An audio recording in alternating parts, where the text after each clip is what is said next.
湾看世界，来看美国的前总统川普。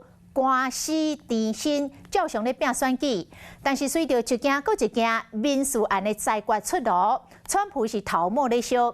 譬如讲，有一件这是川普涉嫌铺报着资产的净值，犯着诈欺罪，罚款4亿6千多万的美金。川普若想要上诉，必须就要先来支付着4亿5千多万的保证金。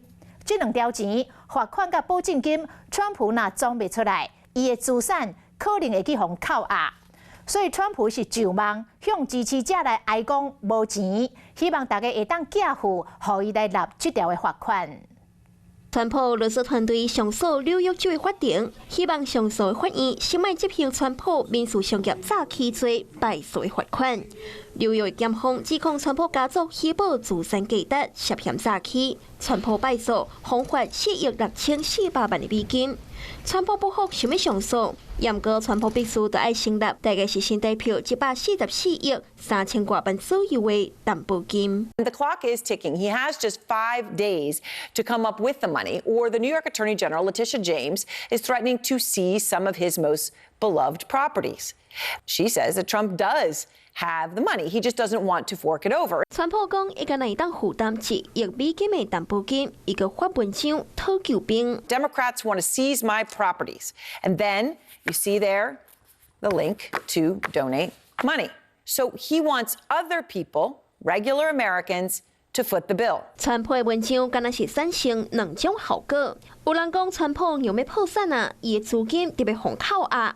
共和党的金主包括一般的好家人鲍尔森甲贝格罗拢讲，要替川普举办一个募款的餐会，捐25万的美金，会当摕到邀请函。若捐超过81万个美金，大概是新台票2600万，得当和川普共度食饭。 共和党的金主这样挺川普，是因为党内已经无人是民主党拜登的对手。根据经济学者的民调，拜登以45%遥遥领先川普的44%。经济嘅民调嘛拢显示，两个人的差距伫误差的范围以内。 是讲拍选战，若拼政见，也着爱拼资金。根据拜登的电影透露，敢若2月份，拜登就募到5300万的美金，一直到2月底，拜登选战的资金已经累积到1亿5500万的美金。